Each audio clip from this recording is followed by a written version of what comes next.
The woods up in northern Maine never felt like a welcoming spot. Come winter, they turned even gloomier, bare trees sticking out of the snow like old bones, and the wind howling through the branches like it was crying over something long gone. John Crawford loved it out here for that very reason, though. The roughness of it all.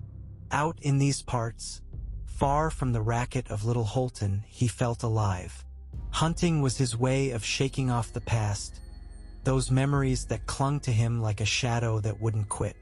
He gripped his old rifle, his dad's gift from way back, tight in his hands, a beat-up backpack slung over his shoulder with just enough food and ammo to get by. It was March 17th, 2025, and the sun was dipping low fast, painting a blood-red streak across the sky. John trudged through the snowy thickets, listening to the crunch of snow under his boots. Normally, that sound settled his nerves, but today it felt too loud, too lonesome. The forest was weirdly quiet. No birds chirping, no squirrels scampering, not even the faint howl of a wolf in the distance. The silence pressed down hard, and John caught himself breathing heavier than he ought to. He didn't spot the booth right away. It was just sitting there on a small clearing, surrounded by tall pines sagging under heavy snow. An old phone booth, painted a chipped-up red, looking like it had been dropped in from some other time. The glass was coated in a thick layer of frost, and the door was cracked open just enough to feel like it was daring him to step inside. John stopped dead, frowning. He'd been hunting these woods for over 20 years, knew them like the back of his hand. There weren't any buildings out here, no signs of people ever setting foot this deep. So where the hell did this damn thing come from? Curiosity got the better of him, but there was something else too. A creeping unease, like someone was staring holes into the back of his head. He glanced over his shoulder, but all he saw were dark, still trees. Swallowing hard, he stepped closer to the booth.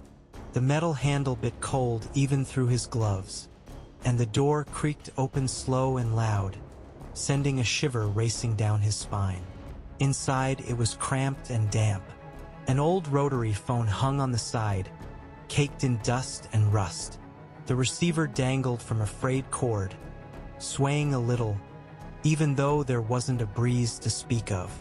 John reached out to get a better look and froze.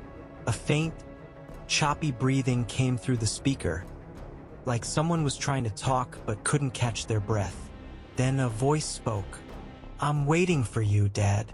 It was a kid's voice, small and thin, with a rasp that made the hair on John's neck stand straight up.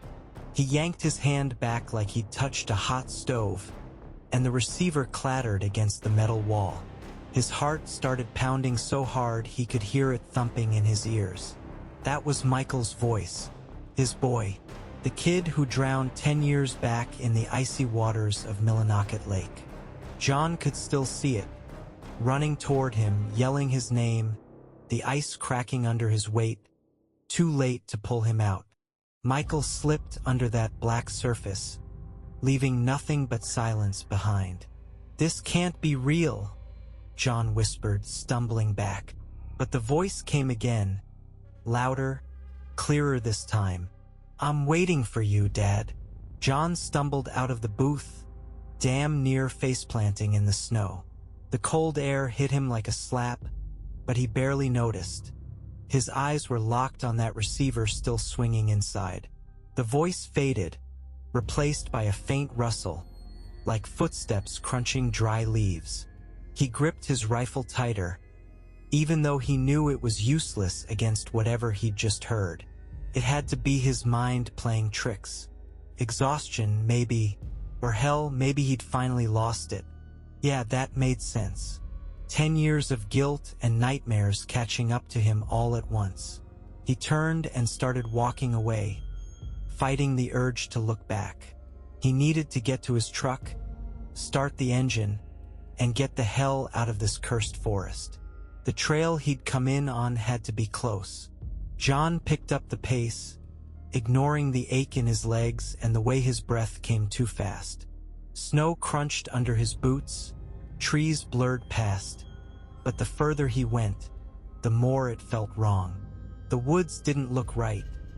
The pines crowded closer, their branches tangling overhead, blocking out the sky. The trail was gone like it had never been there.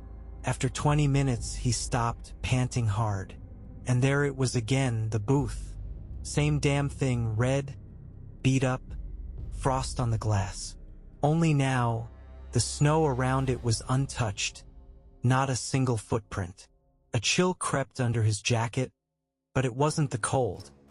It was fear, thick and heavy, locking up his muscles. He circled the booth, hoping for some kind of landmark, but the forest stretched out the same in every direction. An endless wall of trees and snow. The phone rang. The sound cut through the quiet like a knife, sharp and jarring. John flinched, nearly dropping his rifle. He didn't want to go near it, didn't want to pick up, but his feet moved anyway, dragging him forward. The door was already open, even though he'd swear he shut it tight. The receiver trembled on its cord like it was alive. John gritted his teeth and snatched it up. "Dad, why'd you leave me?" Michael's voice was softer now, shaky, laced with hurt. John squeezed his eyes shut, trying to block out the image of his son. Those light blonde curls soaked with water, those little hands clawing at the ice. "You're not real," he choked out. "You're gone. I couldn't save you." A louder rustle answered him this time. John opened his eyes and peered through the booth's glass. Nothing out there but darkness and snow. But the rustling didn't stop. It was coming from above now, up on the roof. He looked up slow. Snow started sliding off the top like something was shifting its weight up there. Then he saw it. A small handprint pressed into the glass right in front of his face. Too clear, too real. Tiny finger lines and water droplets trickling down. John jerked back, tripping over the threshold. His boots sank into a drift, and he crashed to his knees, gasping. The rifle hit the ground beside him, useless in this mess. The tree branches twitched. First one, then another, then dozens. The forest woke up, even though there wasn't a lick of wind. Cracking sounds came from everywhere, like something was pushing through the trees, closing in. John scrambled up, grabbing his rifle, spinning around. Shadows darted between the trunks, low, fast, impossible to pin down. He aimed, but where the hell was he supposed to shoot? His heart hammered so loud he could barely think straight. "Dad, I found my way home. You'll come get me, right?" The voice wasn't just in the receiver anymore. It echoed out from the woods, bouncing off the trees. Closer than before, with a new edge to it. Something dark, something hungry. John backed up until he hit the booth. The metal was ice cold, but he felt a faint warmth coming from inside. He turned. The receiver wasn't hanging anymore. It lay on the floor, but the voice kept going, growing louder with every word. "You promised, Dad. You promised you'd never leave me." The snow around the booth started melting, showing black dirt underneath. John noticed it moving, slow, subtle, like something was squirming just below. He took another step back, and the ground split open.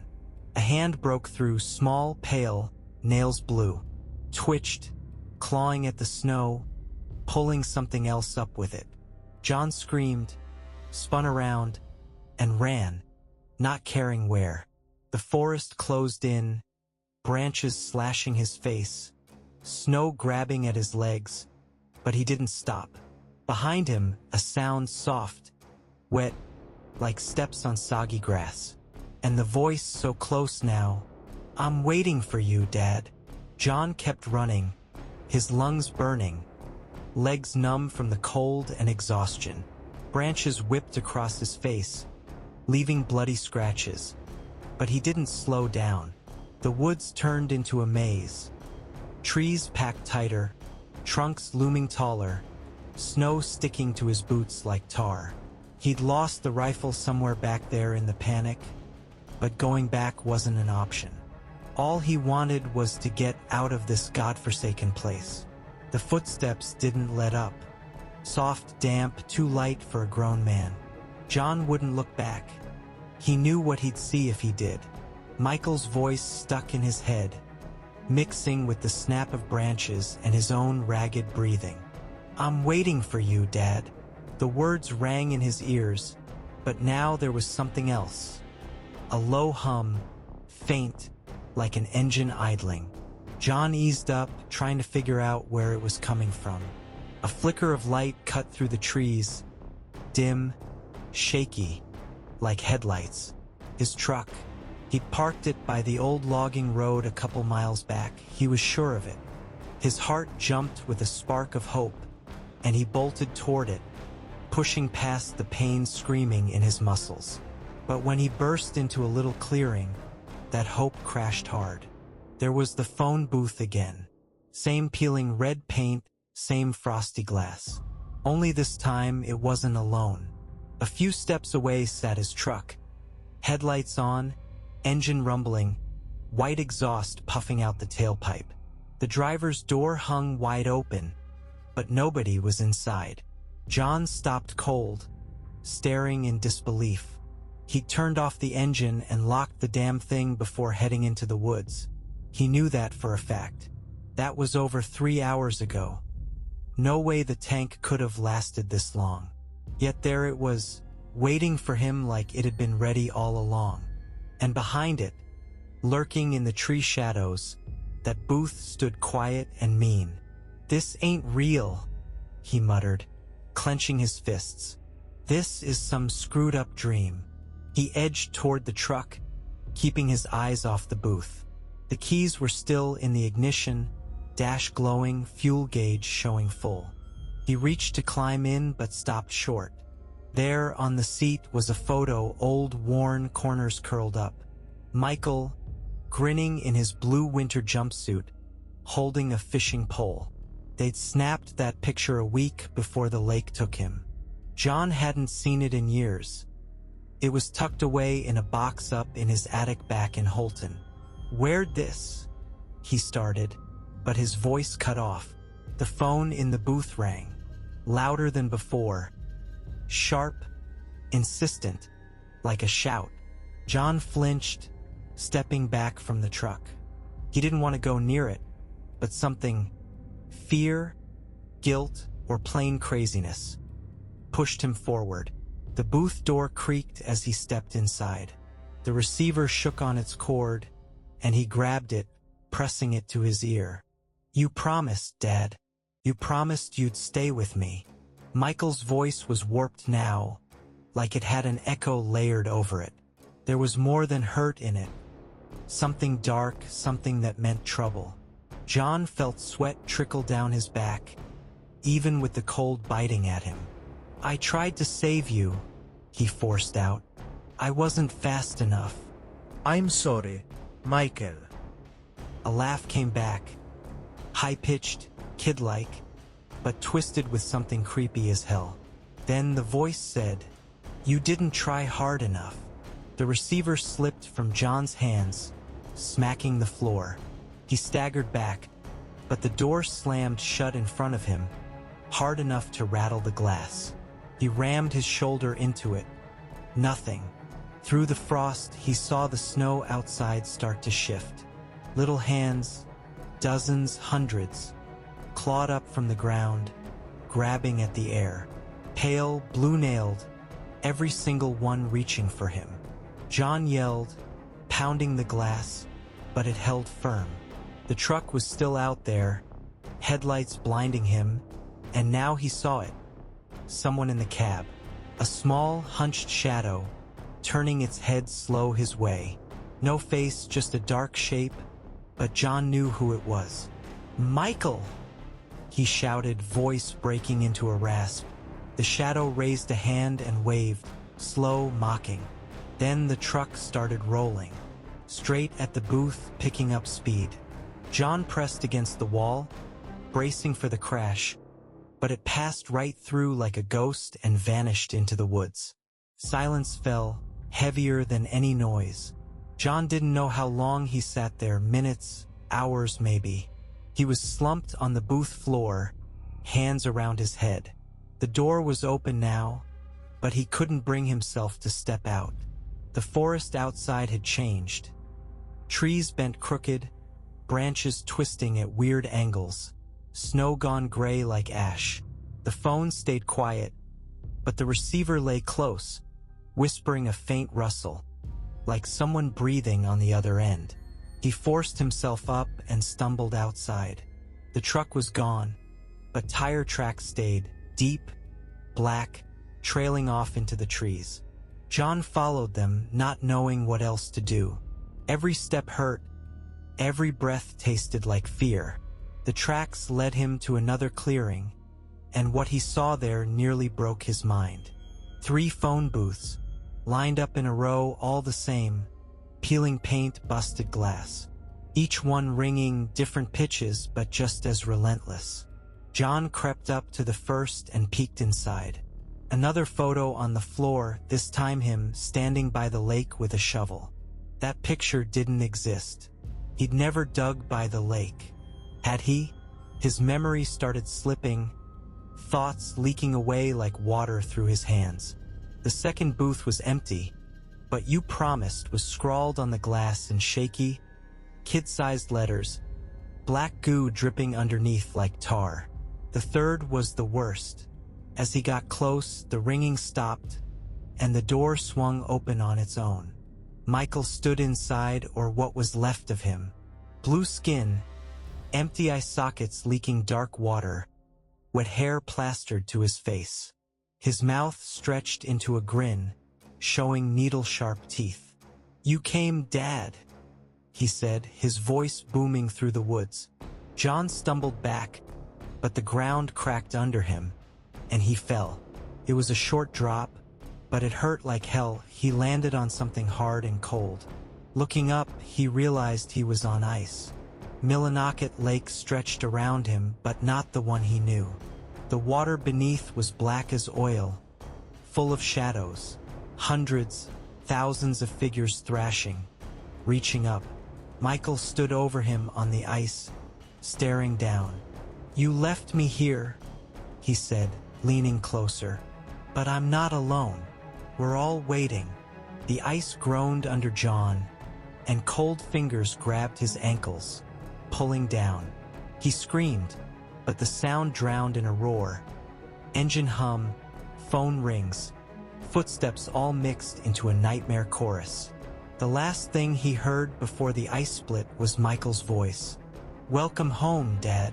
The ice closed over John's head, and everything went black and cold. The water was thick like tar, dragging him down with a grip that wouldn't quit.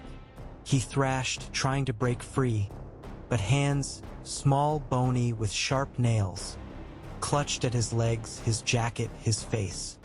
Faces flashed in the dark, pale, twisted, eyeless, mouths gaping in silent screams.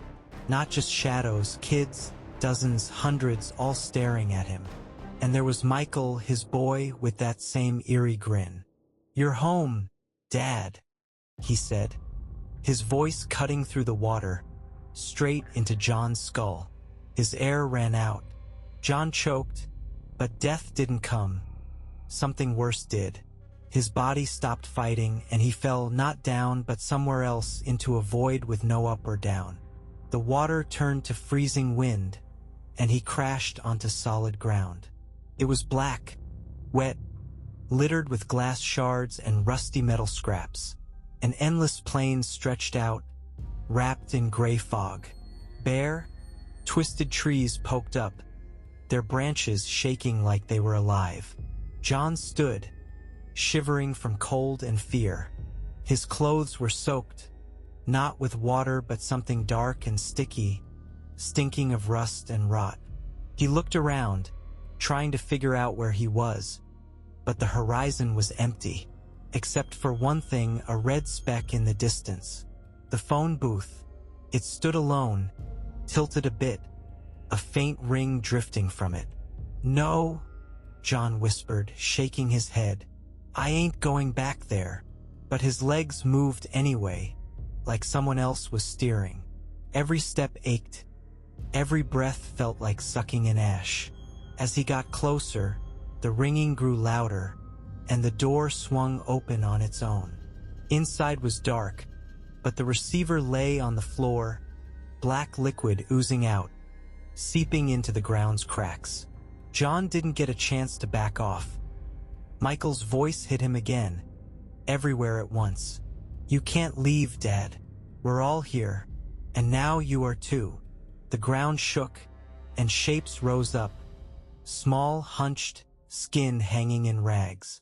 Their eyes glowed dull white, mouths moving with a low, steady hum. John staggered back, but they circled him, closing in slow. Michael was there too, his face barely his anymore, cracked like a busted doll. "You promised," he said, reaching out. John screamed, but the sound got swallowed in the hum. He turned and ran, no direction, just away. The fog thickened, the figures faded, but their steps echoed behind him. A light flickered ahead, weak, like a lantern. John raced toward it, praying for a way out, but stopped cold when he saw what it was. A woman stood at the edge of the plane. Her name was Emma Reed. Tall, skinny, with short dark hair all tangled and wet, like she just climbed out of a river. She wore a worn-out sheriff's jacket, smeared with dirt, and held an old revolver. Her face was pale, dark circles under her eyes, but her stare was sharp and tense. She looked at John like he was a ghost. "Who are you?" he croaked, stepping back. "Emma," she said, her voice low and tired. "Sheriff of Penobscot County. Or I was, till I ended up here." "Here? Where the hell are we?" Emma gave a dry laugh, no humor in it. "You haven't figured it out? This ain't the woods. Ain't Maine. It's their place. And they don't let go." She jerked her head toward the booth, closer now than it had been. John turned and saw them, those figures creeping up again, slow and unstoppable, their glowing eyes slicing through the fog. "Who are they?" he asked, his throat tightening with dread. "The lost ones," Emma said, gripping her gun. "Kids who got left behind. Ones nobody saved. They dragged down folks who were guilty, or just in the wrong damn spot." John thought of the lake, Michael's screams, his fists pounding uselessly on the ice. 10 years of guilt took shape, and it was all around him now. "My boy," he started, but Emma cut him off. "He ain't your boy. Not really. Everything here's a mirror of what you remember, twisted into a trap. I saw my sister. She drowned when I was 12. Couldn't pull her out. Now she calls me every night." She raised the revolver and fired into the air. The shot boomed across the plain, freezing the figures for a second before they kept coming. "Won't stop, Emma said, "but buys us a minute." "A minute for what?" John asked, glancing around. The fog was thicker, the booth just steps away. "To figure out how to get out, or how to deal with not getting out." She stepped forward, and John saw her right leg dragging. Pants torn, skin underneath webbed with black veins, like something had infected her. "How long you been here?" he asked. "No clue," she said. "Days, weeks, years. Time don't mean squat here. Came looking for a missing hunter. Found his truck by the road, then wound up here. Same as you." John thought of his truck, the photos, Michael's voice. It was all clicking into a grim puzzle, but he couldn't face it. "We can get out," he said, voice shaky. Emma looked at him, almost pitying. "You ain't listening. They don't let go. They want you here. and they'll do whatever it takes to break you. The ground rumbled again, and more figures rose. Not just kids now, but adults too, blank faces, hands stretched out, too many to count. And behind them, in the fog, a shape, tall, skinny, limbs bending wrong. It didn't move, but John felt it stare, heavy as a rock on his chest. "What's that?" he whispered. "The boss of this place," Emma said, backing up. "Doesn't step in till you give up, but it's always watching." The phone rang again, and others joined in, dozens of rings echoing from the fog. Voices spoke all at once, a jumbled mess. "You promised. Why'd you leave me? Stay with us."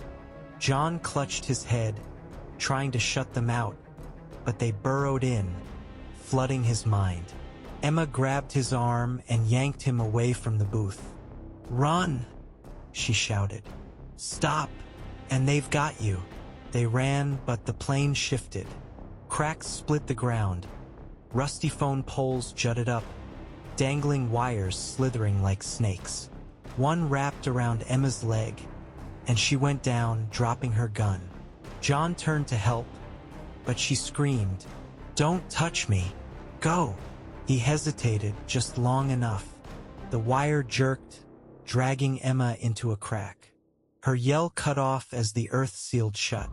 John was alone, hemmed in by wires, voices, and shadows creeping closer.